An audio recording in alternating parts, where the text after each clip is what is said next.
அனைவருக்கும் வணக்கம். இன்று புரட்சி கவிஞர் பாரதிதாசனின் மயில் அப்படின்ற கவிதையை பார்க்கலாம். குறுந்தொகை பாடல்களை படிச்சுட்டு இருந்தேன். அதில் குறுந்தொகையின் 2வது பாடலை படிக்கும்போது பாரதிதாசனுடைய மயில் அப்படின்ற கவிதை எனக்கு ஞாபகம் வந்தது. அந்த பாடல் நம்ம எல்லாருக்கும் தெரிஞ்ச பாடல் தான். கொங்குதேர் வாழ்க்கை அஞ்சிரை தும்பி காமம் செப்பாது கண்டது மொழிமோ பயிலியது கெளிய நட்பின் மயில் இயல் செரியற்று அறிவை கூந்தலின் நரியவும் உழவோ நீ அறியும் பூவே. இந்த பாடலை வாசிச்சுட்டு இருக்கும்போது அதில் வந்த மயில் இயல் அப்படின்ற அந்த சொல்லை படிக்கும்போது எனக்கு புரட்சி கவிஞர் பாரதிதாசனின் மயில் அப்படின்ற கவிதை ஞாபகம் வந்தது. பொதுவாகவே நம்ம கவிஞர்கள் எல்லாரும் பெண்களை மயில் போன்ற அழகானவள், குயில் போன்ற குரலினை உடையவள், கயல் போன்ற கண்களை உடையவள், கிளி போன்று பேசக்கூடியவள் அப்படிலாம் சொல்லிட்டு வர்ணிப்பாங்கல்ல. அதே போல் 2000 ஆண்டுகளுக்கு முன்னாடியே குறுந்தொகையில் இறையனாரும் மயில் இயல் அப்படின்ற வார்த்தையின் மூலமாக மயிலின் சாயலை ஒத்தவள், மயிலை போன்ற அழகானவள் அப்படின்னு சொல்லிட்டு தன்னுடைய பாடலில் வர்ணிச்சிருப்பார். ஆனால் நம்ம புரட்சி கவிஞர் எப்படி பெண்களையும் மயிலையும் ஒப்புமைப்படுத்துகிறாரு அப்படின்றத இந்த மயில் அப்படின்ற கவிதையில் பார்க்கலாம். இந்த மயில் அப்படின்ற கவிதை இயற்கை அப்படின்ற தலைப்பின் கீழே அமைஞ்சிருக்கு. இயற்கை அப்படின்ற தலைப்பின் கீழே நிறைய கவிதைகள் இருக்குது. மயில், சிரித்த முல்லை, காடு, உதயசூரியன், காணல், மக்கள் நிலை, காட்சி இன்பம் அப்படின்னு பல கவிதைகள் இருக்கு. அதில் இந்த மயில் அப்படின்ற கவிதை 1வது கவிதையாக இருக்கு. சரி, வாங்க கவிதையை பார்க்கலாம். அழகிய மயிலே, அழகிய மயிலே, அஞ்சுகம் கொஞ்ச அமுத கீதம் கருங்குயில் இருந்து விருந்து செய்ய, கடிமலர் வண்டுகள் நெடிது பாட, தென்றல் உழவ சிலிர்க்கும் சோலையில் அடியெடு தூன்றி அங்கம் புலகித் தாடுகின்றாய் அழகிய மயிலே.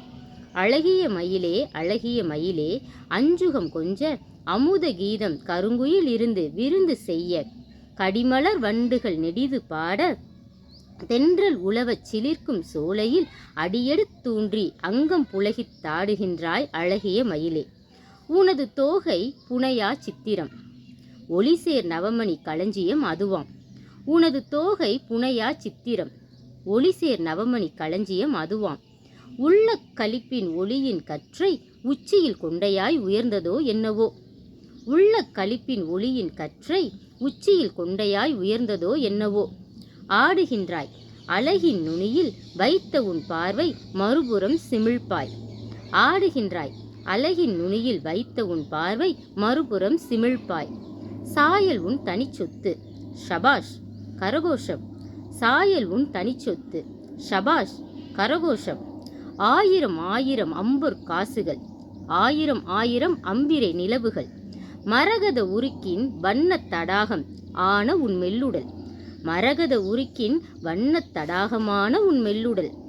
ஆடல் உள்ளுயிர் இவைகள் என்னை எடுத்து போயின. இப்போது என் நினைவு என்னும் உலகில் மீண்டேன். உனக்கோர் விஷயம் சொல்வேன், நீயும் பெண்களும் நிகர் என்கின்றார். உனக்கோர் விஷயம் சொல்வேன், நீயும் பெண்களும் நிகர் என்கின்றார். நிசமது நிசம் நிசம் நிசமே யாயினும் பிறர் பழி தூற்றும் பெண்கள் இப்பெண்கள். அவர் கழுத்து உன் கழுத்தாகுமோ சொல்வாய். அயலான் வீட்டில் அறையில் நடப்பதை எட்டி பார்க்காதிருப்பதற்கே இயற்கை அன்னை இப்பெண்கட்கெல்லாம் குட்டை கழுத்தை கொடுத்தாள்.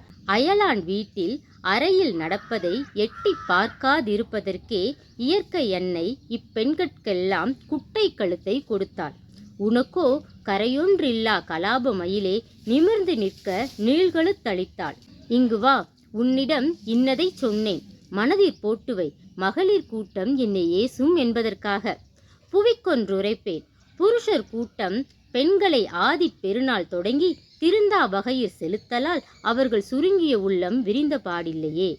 புவிக்கொன்றுரைப்பேன், புருஷர் கூட்டம் பெண்களை ஆதி பெருநாள் தொடங்கி திருந்தா வகையில் செலுத்தலால் அவர்கள் சுருங்கிய உள்ளம் விரிந்த பாடில்லையே. இப்படி தான் இந்த கவிதை எழுதப்பட்டிருக்கு. முதல் சில வரிகளில் மயிலினுடைய பெருமையை சொல்லிட்டு, அடுத்த சில வரிகளில் பெண்களுடைய குணங்களை சொல்லிட்டு, முடிவாக பெண்கள் இன்னும் அறிவு பெறாமல் இருக்காங்களே, கல்வி பெறாமல் இருக்காங்களே, தங்களுடைய உலகத்தை குறுகிய வட்டத்துக்குள்ளே சுருக்கிக்கிட்டு இருக்காங்களே அப்படின்ற தன்னோட ஆதங்கத்தையும் வெளிப்படுத்தியிருக்காரு. முதல்ல இந்த பாடலை படிக்கும்போது பெண்களுக்கு கொஞ்சம் வருத்தமாக தான் இருக்கும். எனக்கும் கொஞ்சம் வருத்தமாக தான் இருந்துச்சு. என்னடா நம்மளை இப்படி சொல்லிட்டாரே அப்படின்னு சொல்லிட்டு கொஞ்சம் வருத்தமாக தான் இருந்தது.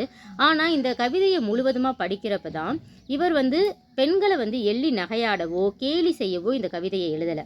பெண்கள் இன்னும் நல்லா படித்து விசாலமான அறிவை பெறணும், சமுதாயத்தை பற்றி அவங்க தெரிஞ்சுக்கணும் அப்படின்றது தான் இந்த கவிதையில் வலியுறுத்துறாரு. படிக்கணும் அப்படின்னா வெறும் காலேஜுக்கு போய் டிகிரி வாங்குறது இல்லை, சர்டிஃபிகேட் வாங்கி வீட்டில் வச்சுக்கிறது இல்லை படிப்பு. தங்களுடைய அறிவை வெண்மேலும் பெருக்கிக்கணும், விசாலமாக்கணும், எல்லா விஷயங்களையும் அவங்க அறிஞ்சுக்கணும் அப்படின்றதான் இந்த கவிதையில புரட்சி கவிஞர் பாரதிதாசன் சொல்லியிருக்காரு. குறுந்தொகை பாடல்ல மயில் இயல் அப்படின்ற சொல்ல படிக்கும்போது பாரதிதாசனுடைய மயில் அப்படின்ற கவிதை ஞாபகம் வந்துச்சுன்னு சொன்னேன் இல்லையா? அதே போல பாரதிதாசனின் மயில் அப்படின்ற கவிதை படிச்சுட்டு இருக்கும்போது பாரதி படத்துல இடம்பெற்ற மயில் போல பொண்ணு ஒண்ணு அப்படின்ற பாடல் எனக்கு ஞாபகம் வந்துச்சு. இந்த பாடல்ல பெண்களுடைய கழுத்தை சங்குக்கு ஒப்புமைப்படுத்தி கவிஞர் மு. மேத்தா அவர்கள் எழுதியிருப்பாங்க.